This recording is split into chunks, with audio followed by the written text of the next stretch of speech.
Hello friends, welcome you all. आज हम vision IAS के 1 सितंबर वाले डेली करंट अफेयर्स डिस्कस करेंगे। आज मैप सीरीज को नहीं कंटिन्यू करी गई है बिकॉज टाइम कांस्टेंट होने के कारण इसे आज पोस्टपोन किया गया है। बट कल हम फिजिकल मैप ऑफ इंडिया को डिस्कस करेंगे। कुछ इंपॉर्टेंट फीचर्स जो फिजिकल मैप से रिलेटेड है इंडिया के बारे में उसको डिस्कस करेंगे। ठीक है, so without delaying let's move our first article. Impact of plastic pollution on fresh water, aquatic, terrestrial and avian migratory species. तो बेसिकली एक रिपोर्ट आई है और इसमें आपका प्लास्टिक पॉल्यूशन का impact on various ecosystem as well as जो हमारे माइग्रेटरी बर्ड स्पीसीज है उसके बारे में चर्चा करी गई है। तो आप देख सकते हो ये जो रिपोर्ट आई है it is the result of collaboration between CMS that is your conservation of migratory species and जो आपका UNEP that is your UN environment programme.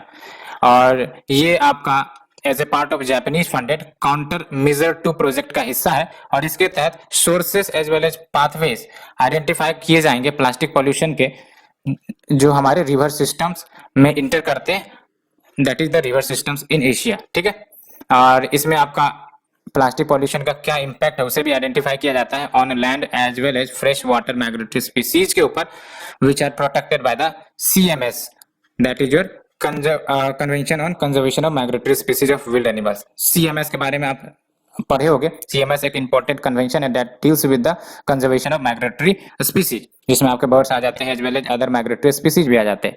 तो क्या की हाईलाइट है? सबसे पहला पॉइंट, इस स्टडी में ये पाया गया है कि जो 53 मिलियन टन ऑफ प्लास्टिक ये इंटर कर सकती है हमारे एक्वेटिक इकोसिस्टम में एनुअली बाय 2030। तो आप देख सकते हैं एक बड़ा कंसर्न यहाँ पर एक्वेटिक इकोसिस्टम के थ्रेट को लेकर आ रही है और ये बाद में 90 मिलियन टन तक बढ़ सकता है। सो प्लास्टिक पॉल्यूशन की समस्या आने वाले समय में घटेंगी नहीं बढ़ेंगी। इस रिपोर्ट में एक केस स्टडी को भी हाईलाइट किया गया है और वो केस स्टडी और कोई नहीं बल्कि Ganges as well as Irrawaddy dolphin के बारे में है। दुगोंग या फिर सी काउ जिसे कहते हैं Asian elephants and various avian species जो एडवर्सली इम्पैक्ट भी हुए हैं। ये आपका केस स्टडी है जो प्रूव करता है कि यस काफी ज्यादा इम्पैक्ट इन सारे स्पीसीज पर होते हैं प्लास्टिक पॉल्यूशन के। और जो मेजर थ्रेट हैं जो हाईलाइट करी गई हैं इस रिपोर्ट में जैसे आपका इंटेंगलमेंट इन प्लास्टिक वेस्ट जैसे फिशिंग नेट्स हो गई और दूसरा जो कंसर्न है फॉर एग्जाम्पल जो इनडाइजेस्ट कर लिए जाते हैं प्लास्टिक प्रोडक्ट्स को बाय द एक्वेटिक स्पीसीज और वो कहीं ना कहीं फूड वेब को इम्पेक्ट करती है as well as space constant होता है हिंड्रेंस फॉर द स्पीसीज जो एयर वाटर इंटरफेस में रहते हैं और वो कहीं ना कहीं प्लास्टिक वेस्ट से प्रभावित होते हैं। माइग्रेटरी बर्ड्स जैसे आपका black faced Spoonbill and osprey ये भी ऑब्जर्व किए गए who makes the nest out of the plastic है ना, और इसके कारण क्या होगा एंटेंगलमेंट ऑफ देयर चिक्स। तो क्या इसमें याद रखना आपको ब्लैक फेस्ड स्पूनबिल एंड जो आपके ऑस्प्रे है दैट इज OSPREY ये आपके माइग्रेटरी बर्ड स्पीसीज है। ठीक है, ये जरूर याद रखना है आपको। और अगर हम बात करें CMS की तो CMS को बोन कन्वेंशन भी कहते हैं। बोन कहाँ है? जर्मनी में 1979 में आया था। ठीक है, क्या है ये? एनवायरमेंटल ट्रीटी किसका? यूनाइटेड नेशन का। ये जरूर याद रखना है। क्या ऑब्जेक्टिव है इसका? Cooperation and action for species and habitat conservation के लिए कार्य करना। और इंपॉर्टेंट बात ये है कि जो स्पीसीज हैं उनको 2 अपेंडिसेस में डाली जाती है दैट इज अपेंडिसिस 1 एंड अपेंडिसिस 2। अपेंडिसिस 1 में कौन सी स्पीसीज डाली जाती है? वैसे स्पीसीज जो थ्रेटेंड है विथ एक्सटिंक्शन है ना, जिनके एक्सटिंक्ट होने के थ्रेटेंड काफी ज्यादा है, थ्रेटेंड विथ एक्सटिंक्शन है ना। एंड अपेंडिक्स 2 में वैसे स्पीसीज जो बेनिफिट हो सकते हैं from international cooperation for their conservation, तो वो आते हैं ना। तो अपेंडिक्स 2 में आपके 2 species that would benefit from the international cooperation for their conservation ये स्पीसीज आ जाते हैं। पहले वाले में थ्रेटेंड विथ एक्सटिंक्शन। तो सबसे ज्यादा खतरा वाला जो स्पीसीज है यानी कि जिनके ऊपर खतरे ज्यादा हैं वो आपका अपेंडिक्स 1 में डाला जाता है सिंपल शब्दों में बोले तो ये हमारा CMS हो गया। और अल्टीमेटली हमने जो इम्पैक्ट है प्लास्टिक पॉल्यूशन का वो भी देखा कि क्या इस रिपोर्ट में कही जा रही है। Let's move to the second article. UNSC resolution addresses the key concern on Afghanistan. ये इंडिया की तरफ से आया है। पहली बात तो आपको ही पता है अफगानिस्तान में क्राइसिस चल रही है। सो अफगानिस्तान का मैप भी जानना जरूरी होगा और हमने मैप सीरीज में अफगानिस्तान के मैप और बॉर्डरिंग नेशंस के बारे में भी डिस्कस किया था क्योंकि ये काफी ज्यादा चर्चित टॉपिक है। तो देख सकते हो ये जो यूनाइटेड नेशन सिक्योरिटी काउंसिल है इन्होंने UNSC रेजोल्यूशन 2593 अडॉप्ट किया है जिसमें आपका इंडिया चेयर कर रहा है and sponsored by the France UK US along with 3 members जो फेवर में वोट कर रहे हैं और कोई भी अगेंस्ट में नहीं है इस रेजोल्यूशन का। तो अगर आपको प्रीलिम्स स्पेसिफिक इसमें याद रखनी है तो पहली बात तो यही कि ये जो आपका UNSC resolution 2593 recently seen in news, वैसे तो अभी नेक्स्ट प्रीलिम्स में पूछी नहीं जाएंगी, लेकिन नेक्स्ट टू नेक्स्ट प्रीलिम्स में पूछी जा सकती है ना। तो ये आप याद रख सकते हो यूएनएससी रेजोल्यूशन 2593 है ना। It is associated with Afghanistan issue, ठीक है। और जो कंसर्न्स शेयर करी गई हैं रशिया इंडिया के द्वारा, जिसमें वो ग्रुप्स भी हैं specially the Islamic State and Uyghur East Turkistan Islamic movement, ये नेम नहीं करी गई हैं इस डॉक्यूमेंट में। यानी कि इंडिया, यानी कि रशिया और चाइना इन इश्यूज पर जो अभी हमने डिस्कस किया है ना, Islamic State and Uyghur East Turkistan Islamic movement, इन सब पर वोटिंग करने से एब्सटेन किया है, ठीक है। अब बात करते हैं क्या की प्रोविजन है इस रेजोल्यूशन के। पहली बात तो ये कि अफगान टेरिटरी है उसको इस्तेमाल नहीं किया जाने देगा टू थ्रेटन और अटैक एनी कंट्री, क्योंकि अभी ये कंसर्न काफी ज्यादा चल रही है कि तालिबान के कंट्रोल में आने के बाद हो सकता है अफगान टेरिटरी किसी दूसरे नेशन को नुकसान पहुंचा सकती है ना। तो दो बातें यहां से निकल कर आई है, Afghan territory should not be used to threaten और अटैक एनी कंट्री, या फिर to shelter and train the terrorist, साथ ही साथ प्लान एग्जीक्यूट करे, फाइनेंस करे टेररिस्ट अटैक को, तो ये सब होने नहीं दिया जाएगा। स्पेसिफिकली मेंशंस इंडिविजुअल्स जो डेजिग्नेट करी गई हैं बाय द यूएनएससी रेजोल्यूशन 1267, जिसमें आपके लश्कर तैयबा एंड जैश ए मोहम्मद, इन सब का स्पेसिफिकली मेंशन किया गया है, ठीक है। और ये सबको टेररिस्ट ऑर्गेनाइजेशन के रूप में डिक्लेयर्ड है, आपको पता है। एंड ये जो रेजोल्यूशन है इस ग्रुपिंग को कंडेम नहीं करता है, ठीक है। However the resolution did not condemn the grouping, बस मेंशन करी गई है स्पेसिफिकली। एंड इंडिया ने एक्टिव रोल प्ले किया है in ensuring the passage of resolution, जिसके तहत आपका अब इंटरनेशनल प्रेशर आएगा on the state actors in Afghanistan, and जिसमें आपका स्पेसिफिकली जो रोल है एलईटी एंड जैसे मोहम्मद का, उसको भी हाईलाइट किया गया है कि इन सब पर भी एक्शंस लिए जाए। और इंडिया ने अपना 2 साल टेन्यूर शुरू किया है as a non permanent member, जो आपको भी पता है सेलेक्ट हुआ था भारत फिर से non permanent member of UNSC के रूप में, कब, जनवरी 2021 में। और ये इंडिया का 8th टर्म है, ये याद रख सकते हो, है। एंड ये अभी प्रेसिडेंट भी है फॉर द मंथ ऑफ अगस्त, क्योंकि एवरी मंथ शायद प्रेसिडेंटशिप आपकी चेंज होती रहती है, ठीक है। लेकिन मेंबरशिप आपका जो है as a non permanent member ये 2 साल के लिए रहती है। तो जनवरी 2021 में शुरू हुआ है तो 2022 तक ये प्रेसिडेंसी रहेगी, यानी कि टेन्यूर भारत की नॉन परमानेंट मेंबर के रूप में रहेगी। और ये 8th टर्म है टोटल भारत का। और आप देख सकते हो अगर हम यूएनएससी के स्ट्रक्चर्स की बात करें तो 2 कैटेगरी में डाल दो, परमानेंट मेंबर और non permanent member. Permanent member की क्या खास बात होती है, इनको वीटो राइट होता है, यानी कि अगर कोई भी इन 5 मेंबर्स में कोई भी किसी इश्यू पर ना कह दे तो वो रेजोल्यूशन कभी पास नहीं होगी, ठीक है। तो ये वीटो पावर होती है, हर एक की इक्वल कह सकते हो वीटो पावर होगी, वहां पर एक भी अगर मना कर दे तो वो रेजोल्यूशन पास नहीं होगी। तो कौन से वो 5 परमानेंट मेंबर है, चाइना है, फ्रांस है, रशिया है, यूके, यूएस है, ठीक है। तो China, France, Russia, UK, US है। नॉन परमानेंट मेंबर की बात करें तो इनकी 2 साल की टर्म होती है ना। अभी Bharat as a non permanent member के रूप में, अफ्रीका से 3 चुने जाते हैं, एशिया से 2, लैटिन अमेरिका से 2, वेस्ट यूरोप एंड अदर से 2 एंड ईस्टर्न यूरोप से 1। तो कुल मिला के आप देख लो 3, 2, 5, 6, 7, 8, 9 एंड 10। एंड सिक्योरिटी काउंसिल का प्राइमरी रिस्पॉन्सिबिलिटी रहता है विद इन द यूएन, क्या, maintaining the international peace and security, ठीक है। दैट्स व्हाई ये सब डिसीजन रेजोल्यूशन वाले आ रहे हैं, आप भी देख रहे हो। और ये इंपॉर्टेंट है, very very important. It is the only united nation organ जिसके पास पावर है कि वो डिसीजन ले सकता है which should be binding to implement on the UN members. United nation assembly के जो मेंबर्स उन पर बाइंडिंग डिसीजन ये यूएनएससी लागू कर सकता है, ठीक है। ये इंपॉर्टेंट है, only united nation organ that has the power to make decision that member states are obliged to be implement, ठीक है। तो ये हमने डिस्कस किया, स्ट्रक्चर को डिस्कस किया, यूएनएससी रेजोल्यूशंस को डिस्कस किए, काफी इंपॉर्टेंट है। तो आपको ये रेजोल्यूशन याद रखना, resolution 2593। Let's move to the next article. China opens first road rail transport link via Myanmar to Indian ocean. तो देख सकते हो road rail transport link open कर दिया गया है, म्यांमार और इंडियन ओशियन को कनेक्ट करेगा ये, ठीक है। ये देख लो, अब चाइना है ना, और ये म्यांमार है, ठीक है। और रेल रोड कनेक्टिविटी आपका प्रोवाइड कर रहा है ये चाइना, और कहीं ना कहीं ये कनेक्टिविटी इंश्योर कर रही है चाइना की। तो चाइना के लिए तो बेनिफिट है। अब बात करते हैं कि इंडिया के लिए क्या कंसर्न है, क्योंकि चाइना के लिए जो बेनिफिट होगा वो इंडिया के कंसर्न्स भी हो सकते हैं, ठीक है। तो डिस्कस करते हैं। पहली बात तो ये कि ये जो ट्रांसपोर्ट कॉरिडोर है इसमें आपका सी रोड रेल लिंक तीनों होगा, sea connectivity, road connectivity, rail connectivity, है ना। तो रोड रेल एंड सी, और इस तरीके से चाइना अब सिंगापुर से कनेक्ट होगा भाया म्यांमार, ठीक है। तो आप देख सकते हो यहाँ पर ये आपका चाइना वाला रीजन है, ये आपका चाइना वाला रीजन है, ठीक है। और अल्टीमेटली यहाँ से ये आपका कनेक्टिविटी होगा, उसके बाद इधर से आपका जो सी कनेक्टिविटी होगा वो सिंगापुर से भी जुड़ा जा सकता है। और ये इजिएस्ट वे होगा चाइना के लिए to connect southwest China to the Indian ocean, क्योंकि अदरवाइज इधर से घूम के आना पड़ता है, स्ट्रेट ऑफ मलक्का आपने सुना भी होगा, ठीक है। क्या कंसर्न है इंडिया के लिए? पहली बात तो डायरेक्ट एसेसिबिलिटी मिल रही है ना बे ऑफ बंगाल वाले रीजन में, यहाँ से वो डायरेक्ट इधर इंटर कर सकता है, तो direct accessibility to the bay of Bengal region, और ये मेजर थ्रेट है इंडिया के लिए। और इतना ही नहीं, इसके आसपास आपका अंडमान एंड निकोबार आइलैंड भी है इंडिया का, है ना, तो Andaman and Nicobar island also come along the way China want to trade with south east Asian nation. और Indian ocean sea lines of communication ये इंपॉर्टेंट होते हैं बहुत सारे एशियन कंट्रीज के लिए, क्योंकि ये एनर्जी एंड ट्रेड कॉरिडोर दोनों है। एंड ये जो करंट स्टेप है चाइना का, वो as a part of Chinese string of pearl policy के रूप में देखा जा रहा है इंडिया को इंसर्कल करने के लिए। ये पेयर ऑफ पॉलिसी क्या है चाइना का? बेसिकली इस प्रकार से इंडिया को घेरने का प्लान है। कहा जाता है कि स्ट्रिंग ऑफ पेयर का मतलब ये है कि इंडिया को चारों तरफ से घेर दो। कैसे घेरे जाएंगे? तो डिफरेंट जगह पर इन्वेस्टमेंट करो, डिफरेंट नेशन जो आपके इंडियन ओशियन में है ना, फॉर एग्जांपल म्यांमार है, फॉर एग्जांपल आपका मालदीव्स है, फॉर एग्जांपल आपका श्रीलंका है ना, उन सब के माध्यम से इंडिया को पूरा घेर दो। ये होता है आपका string of pearl policy to encircle India, है ना। और आप देख लो चाइनीज शिप वो पास कर सकती है through bay of Bengal on a large scale.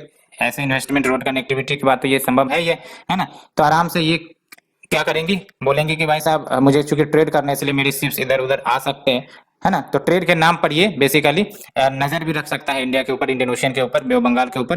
तो कहीं ना कहीं ये दिक्कत वाली बात होगी। With this they can easily keep an I on the Indian islands, and इसके कारण इंसर्जेंसी भी बढ़ सकती है इन नॉर्थ ईस्ट इंडिया। और रिलेटेड डेवलपमेंट में देख सकते हो जापान ने फ्रेश हाइक भी की है अपने मिलिट्री बजट में चाइना को काउंटर करने के लिए। And since last year Japan ने आइडेंटिफाई किया है चाइना को as a main national security threat. ये आप देख सकते हो, तो चाइनीज के खिलाफ डिफरेंट नेशन एक हो रहे हैं, डिफरेंट नेशन डिफरेंट स्टेप्स ले रहे हैं, including India and China, including India and Japan as well as US भी चल रहा है। अभी तो क्वाड का भी चर्चा था, अभी तो क्वाड अभी अटका पड़ा है, but it is all the steps to tackle the China, ठीक है। Next move to the article sand and dust storms impact over 500 million in India. ये आपका एक रिपोर्ट है जो Asia and Pacific centre for development of disaster information management ने publish किया है, ठीक है। तो अगर हम बात करें एपीडीआईएम रिपोर्ट की, जिन्होंने पब्लिश की है sand and dust storms risk assessment in Asia and the Pacific, तो क्या हाईलाइट है वो देखते हैं। लेकिन सबसे पहले हम बात करते हैं एपीडीआईएम की। ये रीजनल इंस्टीट्यूशन है किसका? United nation economic and social commission for Asia and Pacific. याद रखना है ये रीजनल इंस्टीट्यूशन है आपका यूएनईएससीएपी का, ठीक है। और ये जो आपके सैंड एंड डस्ट स्टॉर्म्स है, सैंड एंड डस्ट स्टॉर्म मतलब क्या है? ये जो धूलकण सब उड़ते रहते हैं हवा में, वही आपका sand and dust storm.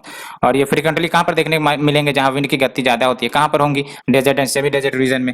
When strong winds detach small particles from dry soils with little or no vegetation cover, है ना। अगर वेजिटेशन कवर होता है तो फिर ये chances sand and dust storm के आते ही नहीं, है ना। इसलिए ये आपका majorly desert and semi desert region में प्रिवेल करता है।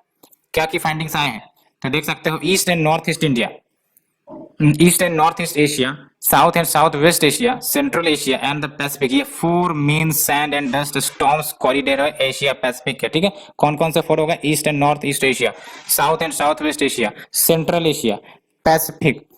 ये 4 main sand and dust storm corridors हैं एशिया पैसिफिक के। और क्या अगर की फाइंडिंग की बात करें तो देख सकते हो, energy loss because of sand and dust storm approx $107 million का हुआ है फॉर इंडिया पर ईयर, है ना। तो सैंड एंड डस्ट स्टॉर्म्स के कारण आप देख सकते हो इतने वैल्यू का एनर्जी लॉस हुआ है, ये वो भी पर ईयर की बात करी जा रही है। तो कहीं ना कहीं आप देख सकते हो कितना नुकसान करता है अगर इस प्रकार के डिजास्टर आते हैं। क्योंकि अगर सैंड एंड डस्ट स्टॉर्म्स आएंगे तो मान के चलो कि जो आपका इलेक्ट्रिसिटी प्रोडक्शन हाउसेस है उनको बंद करवानी पड़ सकती है, एज वेल एज आपका जो डिमांड है वो भी अफेक्ट हो सकता है, बिकॉज सारे जो इंफ्रास्ट्रक्चर वो इफेक्ट हो जाते हैं इनडायरेक्टली। दैट्स व्हाई ये इफेक्ट करता है आपका प्रॉफिट को।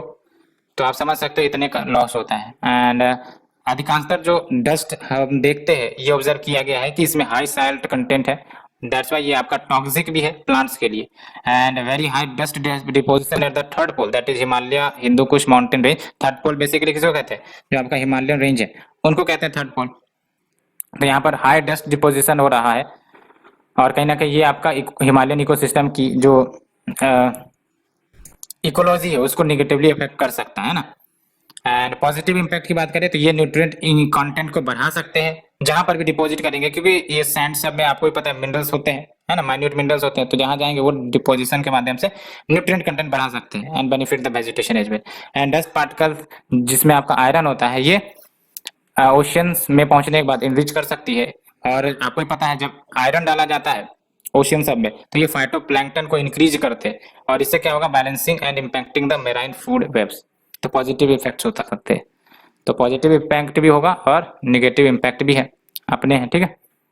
और देख सकते हो the impact of sand and dust storms on sustainable development goal.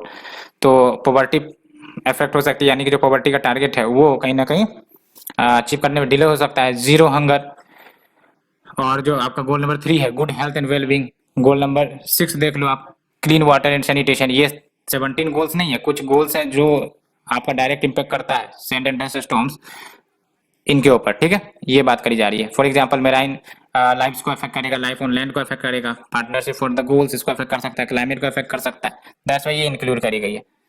So let's move to the next article. 9 new supreme court जजेज इंक्लूडिंग 3 वोमेन ये अपॉइंट करी गई है और ये फर्स्ट टाइम होगा in the history of the supreme court जब 9 जजेज ये ओथ ऑफ ऑफिस, यानी कि ऑफिस के लिए जो ओथ है, शपथ है, वो लेंगी in one go, first time ऐसा।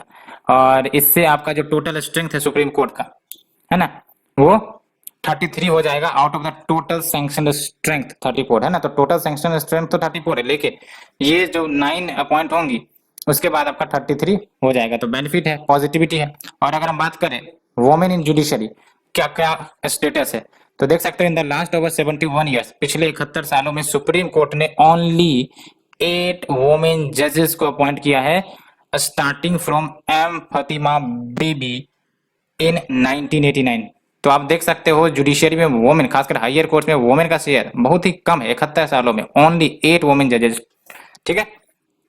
एंड जस्टिस इंदिरा बनर्जी ये आपका लॉन्ग सर्विंग वोमेन जज है in the top court after her elevation on August 7 2018। तो लॉन्गेस्ट आपका देख सकते हो सर्विंग वोमेन जज टॉप कोर्ट में जस्टिस इंदिरा बनर्जी। आपको याद रखने की जरूरत नहीं है बेसिकली।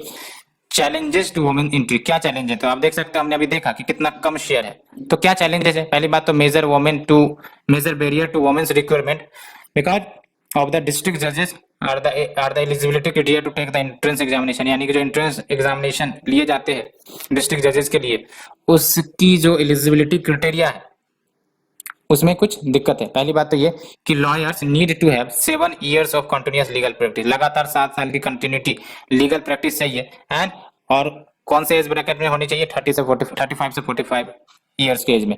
और ये डिसएडवांटेज है वोमेन के लिए, क्यों, क्योंकि मैनी ऑफ देम मैरिज कर लेती है, शादी हो जाती है बाय दिस एज, ठीक है, इसलिए ये इश्यूज है ना। तो यही बोला जा रहा है कि एलिजिबिलिटी क्राइटेरिया में दिक्कत है ना। तो ये बात हो गई। और आप फिर देखो कहने का मतलब ये है कि अगर ये एज ग्रुप अगर कम रहता तो वोमेन भी आराम से कंटिन्यूटी लीगल प्रैक्टिस वाली कर सकती थी, लेकिन इस पीरियड में तो शादी हो जाती है, तो ये फिर जाके दिक्कत हो जाता है, बैरियर हो जाता है, क्योंकि उनको घर संभालने भी है अल्टीमेटली, फिर उनको ये प्रैक्टिस भी करनी होगी, तो चैलेंजेस हो जाते हैं, डबल चैलेंज आप सोच के देखो। फर्दर जो long and inflexible work hours है in the law combined with families responsibility, वही हमने कहा अभी, है ना, ये कहीं ना कहीं बहुत सारे वुमेन को फोर्स करती है कि वो प्रैक्टिस छोड़ दे and they fail to meet the requirement of continuous practice. तो ये भी है, कंटिन्यूटी नहीं बन पाती है बिकॉज अदर रिस्पॉन्सिबिलिटी आ जाती है including family responsibility. Significance of gender parity judiciary में क्या है सिग्निफिकेंस, पहली बात तो पॉजिटिव स्टेप होगा in the direction of judiciary being perceived as being more transparent inclusive. तो ट्रांसपेरेंट इंक्लूसिव तो हो ही, तो वुमेन के आने के पास रिप्रेजेंटेटिव भी होगा, ठीक है, क्योंकि यहाँ पर आपका जेंडर पैरिटी आ जाएगी। वुमेन जजेस bring those lived experiences to their judicial action, जो भी उन्होंने एक्सपीरियंस फेस किया है वो सारे एक्सपीरियंस उनके जजमेंट में रिफ्लेक्ट होगा, है ना। एंड ये सारे एक्सपीरियंस कहीं ना कहीं डिसीजन मेकिंग को बेहतर बनाएगा, मोर कंप्रेहेंसिव होगा एंड एम्पैथेटिक पर्सपेक्टिव। सो ये हमने डिस्कस किया। Let's move to the next article. India adds 4.5 gigawatt solar capacity in 2021, ये सरपासिंग द 2020 टारगेट। तो आप देख सकते हो फर्स्ट हाफ ऑफ 2021 में ही इंडिया ने 4.5 गीगावाट ऑफ सोलर कैपेसिटी को ऐड कर दिया है। और अगर पिछले साल की बात करें तो पिछले साल पूरे 12 महीने में सिर्फ और सिर्फ 3.2 गीगावाट ही ऐड किया गया था। तो इसका मतलब क्या है कि जो आपका रेट ऑफ एडिशन वो काफी ज्यादा बढ़ रहा है, पेस पिकअप हुआ है by the solar sector. And earlier जो शेयर है सोलर पावर का in India install power capacity mix वो 10.3% है and exceeding that of wind based power sources for the first time. और गवर्नमेंट की तरफ से क्या इनिशिएटिव है to promote the solar energy? पहली बात तो नेशनल सोलर मिशन है, सोलर ट्रांसफिगुरेशन ऑफ इंडिया यानी कि Srishti scheme rooftop solar power projects को प्रमोट करने के लिए। रूफटॉप यानी कि छत पर ही आपका सोलर पैनल्स लगाए जाएंगे, ठीक है। एंड सूर्य मित्र प्रोग्राम भी है to prepare the qualified workforce and development of solar parks, ultra mega solar power projects, ये सब भी है। And grid connected solar rooftop program भी है, एज वेल एज प्रधानमंत्री किसान ऊर्जा सुरक्षा एवं उत्थान महाभियान योजना पीएम कुसुम भी चल रहा है, अटल ज्योति योजना भी है, रिन्यूएबल परचेज ऑब्लिगेशन भी चलते हैं। इसके तहत क्या होते हैं, मैंडेटरी है कि जो आपके डिस्कॉम से वो खरीदेंगे रिन्यूएबल एनर्जी को from the electricity producer, from the renewable energy producer. अब इंटरनेशनल इनिशिएटिव्स की बात करें तो फॉर एग्जांपल आपका इंटरनेशनल सोलर अलायंस जो इंडिया और फ्रांस ने ज्वाइंटली लॉन्च किया था to address the needs of 121 solar resource rich countries जो फुल्ली या फिर पार्शियली लाई करते हैं between tropic of cancer and tropic of capricorn, because इन्हीं दो रीजन में जो सन की हीट है वो मैक्सिमम होती है और अल्टीमेटली ये सब देश अगर जुड़ जाए और उसको एक ही ग्रिड में बना दिया जाए तो आराम से ये जो एनर्जी है उसको यूटिलाइज किया जा सकता है at national level as well as international level. One sun one world one grid project भी है propose by the India at the ISA international solar alliance forum. तो आप देख सकते हो ये जो आपका अभी मेजोरिटी ऑफ एनर्जी शेयर देखे इंडिया की जो क्यूमुलेटिव इंस्टॉल पावर कैपेसिटी है आप देख लो, कोल की सबसे ज्यादा शेयर है, ठीक है। उसके बाद आपका रिन्यूएबल एनर्जी में आ जाता है और फिर आपका छोटे छोटे जो कंपोनेंट है उसमें आ जाता है, यहाँ पर आप देख सकते हो, ठीक है। तो विंड की कैपेसिटी 10.2% है, सोलर की कैपेसिटी 10.7% है और लार्ज हाइड्रो पावर प्रोजेक्ट जिसमें आपका डैम्स वाले एनर्जी बनते हैं उससे उसका आपका 12.1% शेयर है। तो आप शेयर याद रख सकते हो वैसे क्योंकि क्रोनोलॉजी में पूछा जा सकता है, ठीक है। तो विंड सबसे ज्यादा अगर देखा जाए तो कोल में ही है। उसके बाद अगर इसका डिस्ट्रीब्यूशन देखा जाए रिन्यूएबल का तो लार्ज हाइड्रो आ जाता है। उसके बाद आपका अब तो पहले होता था विंड होता था लेकिन अब सोलर सरपास कर गया, तो इसका मतलब अब आपका सोलर आएगा उसके बाद विंड आएगा। तो ये क्रोनोलॉजी याद रखना, यहाँ से पूछे जा सकते हैं। Let's move to the shorter news mission 5000।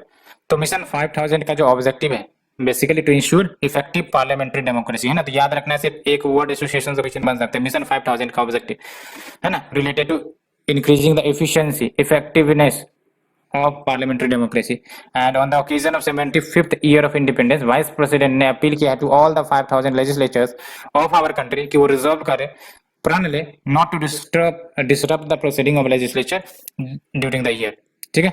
Next is your web portal launch for new industrial development scheme for Jammu and Kashmir 2021 और ये आपका सेंट्रल सेक्टर स्कीम है जिसमें टोटल आउटलेट 28,400 करोड़ का रखा गया है अप टू द ईयर 2037 और इसके तहत आपका इंडस्ट्रियल डेवलपमेंट किया जाएगा टू द ब्लॉक लेवल कहां पर UT of Jammu and Kashmir और ये for the first time any industrial incentive schemes होगा गवर्नमेंट ऑफ इंडिया का, है ना।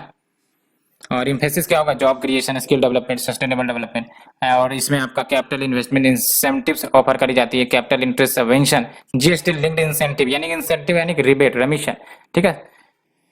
और working capital interest incentive for both smaller and larger units. Next is your GDP data by national statistical service sir office national statistical office जो आपका मॉस्पी के अंतर्गत आता है ना। जीडीपी डाटा में क्या है क्योंकि जीडीपी से रिलेटेड डाटा पूछ लिए जाते हैं। तो इंडिया की जो जीडीपी है वो आप देख सकते हो grew by still 20.1% in the first quarter of 2021 to 22 और अगर हम बात करें इसी पीरियड का इसी फर्स्ट क्वार्टर का पिछले साल यानी कि 2020 to 21 तो इसमें 24.4% का कंट्रैक्शन आया था, ठीक है। तो अभी आपका 20.1% का ग्रोथ आया है, पिछले साल इसी क्वार्टर में 24.4% का कॉन्ट्रैक्शन आया था, है ना। तो काफी पॉजिटिव न्यूज है एंड ये जो नंबर है ये रिफ्लेक्ट करती है लो बेस इफेक्ट को। लो बेस इफेक्ट यानी कि ऑलरेडी हमारा जीडीपी कॉन्ट्रैक्शन स्टेज में था और चूंकि अब कॉन्ट्रैक्शन को पहले रिवाइव करेगा तभी तो ग्रोथ होगा। अब कॉन्ट्रैक्शन को रिवाइव किया गया और फिर ग्रोथ हुआ तो गैप कहीं ना कहीं ज्यादा था, दैट्स व्हाई इसमें आपको 20.1% का राइज देखने को मिला। ऐसा नहीं है कि आपका नॉर्मल ईयर के कंपैरिजन में ये 20.1% ग्रो कर रहा है, it is all because contraction period था उसके रिस्पेक्ट में इस बार जो ग्रोथ हुआ है वो 20.1% का ग्रोथ हुआ है, ठीक है। इसी को कहते हैं लो बेस इफेक्ट, ठीक है। And the economy shrunk massively owing to the nation wide lockdown पिछले साल, दैट्स व्हाई ये ग्रोथ अब देखने को मिल रहा है क्योंकि कॉन्ट्रैक्शन अब रिवाइव हो रहा है। एंड लो बेस इफेक्ट की बात करें इन इकोनॉमिक्स तो ये टेंडेंसी है स्मॉल एब्सोल्यूट चेंज अगर होता है from A low initial amount तो उसको लार्ज परसेंटेज चेंज में दिखाया जाता है ना। तो वही हुआ बेस इफेक्ट का मतलब। अगर बेस इफेक्ट में आप देख सकते हो पहले कॉन्ट्रेक्शन था, उसमें आपका इंक्रीमेंट हुआ है, पॉजिटिव हुआ, तो वो जो आपका रेट है, परसेंटेज चेंज है, वो ज्यादा दिखाएगा। Next is your scrub typhus. और आप देख लो उत्तर प्रदेश ने रिपोर्ट किया है बहुत सारे केसेस ऑफ माइस्टरी फीवर जो न्यूज में चल रहे हैं, और इसको स्क्रब टाइफूस का नाम दिया गया है। And according to the CDC, that is centre for disease control and prevention, scrub typhus ये डिजीज है which is caused by bacteria, और इस बैक्टीरिया का नाम है ओरिएंटिया शुगामुशी, और इसको बुश टाइफूस भी कहते हैं। और ये इन्फेक्शन है वो लोगों में फैलते हैं कैसे? Through the bites of infected chiggers, जिसको लार्वर माइट्स भी कहते हैं। ठीक है, क्या सिम्टम है? फीवर है, चिल्स है, हेडेक होंगी, बॉडी एक होंगी, rashes, muscle pain. And important बात तो ये है कि ये अभी वैक्सीन इसके लिए अवेलेबल नहीं है to prevent the scrub typhus. Antibiotic doxycycline ये यूज किया जा सकता है to treat the person. Next is your 5 minute yoga portal. तो इस पोर्टल को मिनिस्ट्री ऑफ आयुष ने डेवलप किया है, और ये जो 5 मिनट योगा पोर्टल है इसमें आपका इंट्रोड्यूस करी जाएंगे पीपल को एट द वर्क प्लेस, कि आप वर्क प्लेस में रहकर ही योगा कर सकते हैं। तो इसमें आपका क्या है, it promote the idea of break of 5 minute, यानी कि जो आपका वर्क शेड्यूल में से आप 5 मिनट निकालिए और योगा करें, है ना, to refresh, de stress and refocus. And also जो आपका वाइड ब्रेक मोबाइल एप्लीकेशन, इसको डेवलप किया गया है MDNIY के द्वारा, that is Morarji Desai national institute of yoga के द्वारा, through which yoga and meditation किए जा सकते हैं anywhere in just 5 minute. Next is your places in news. तो आप देख सकते हो ओडिशा, और ओडिशा में एक लोकेशन है केंद्रपड़ा, और ये अब इंडिया का ओनली डिस्ट्रिक्ट है जहां पर तीनों स्पीसीज क्रोकोडाइल के तीनों स्पीसीज मिलते हैं, साल्ट वाटर, घड़ियाल और मगर, याद रखना है। ओडिशा में अब only district that is your Kendrapara, जहां पर आपको ये 3 स्पीसीज मिलेंगे। ठीक है, क्रोकोडाइल के, दैट इज साल्ट वाटर, घड़ियाल एंड मगर। ठीक है, तो अगर बात करें केंद्रपड़ा डिस्ट्रिक्ट की, तो ये यहाँ आपका रिवर्स मिल जाएंगे, क्रिक्स मिल जाएंगे, वाटर रिलेट्स है। एंड क्लेम्ड फेम है for its successful conservation program जो चलाए गए थे यहाँ पर साल्ट वाटर के लिए या फिर एस्चुरिन क्रोकोडाइल के लिए at the Bhitarkanika national park, जो कि उड़ीसा में ही है। एंड ये तीनों के तीनों species protected under the schedule 1 of the wild life protection act 1972 as well as CITES 1 में कवर है, जो आज हमने डिस्कस भी किया। साइट्स नहीं, CMS में डिस्कस किया था, लेकिन ये साइट्स के अपेंडिक्स 1 में। आयुष्मान स्टेटस की बात करें तो तीनों का सेम नहीं है। घड़ियाल आपको पता होगा क्रिटिकली इंडेंजर्ड है। ठीक है, साल्ट वाटर आपका लीस्ट कंसर्न है, और मगर जो क्रोकोडाइल है वो वल्नरेबल है। देख सकते हो आप, ये उड़ीसा का मैप है। ठीक है, केंद्रपड़ा डिस्ट्रिक्ट है बेसिकली, और इसमें आप देख सकते हो इसी में आपको तीनों स्पीसीज मिलेंगे, और कोई डिस्ट्रिक्ट में आपको तीनों स्पीसीज बैक टू बैक नहीं मिलेंगे। ठीक है, next is your personality news. Srila Bhakti Vedanta स्वामी प्रभुपदा, और बेसिकली आज आपने न्यूज सुना होगा, स्पेशल कॉमेमोरेटिव रुपीज 125 कॉइन का, यानी कि 125 रुपए का कॉमेमोरेटिव कॉइन रिलीज किया गया है by the Indian prime minister on the occasion of 125th birth anniversary. And 1959 में इन्होंने प्रण लिया था रिनंसिएशन का, जिसको संन्यास भी कहते हैं, और उसके बाद वो कमेंट्रीज लिखने लगे ऑन वैष्णव स्क्रिप्चर। एंड ये प्रोमिनेंट कम्युनिकेटर भी बने किसके? गौड़्य वैष्णवा के, that is school of Hinduism to India and especially to the west via his leadership at ISKCON, जो बना था 1966 में। इस्कॉन के बारे में आप याद रख लेना, इस्कॉन की जब हम बात करते हैं तो it stands for international society for Krishna consciousness, और इसको हरे कृष्णा मूवमेंट भी कहते हैं। ठीक है, और फोकस जो है आपका गौड़िया वैष्णविज्म का, वो basically devotional worship, that is भक्ति योगा, हमने पढ़ा भी है भक्ति पीरियड को। ठीक है, राधा एंड कृष्णा। तो ये हमने आज का डिटेल से डिस्कशन किया फ्रेंड्स, होप आप लोगों को पसंद आई होगी। एंड पसंद आ रही है तो प्लीज लाइक शेयर सब्सक्राइब जरूर करें। Thank you friends, thank you very much.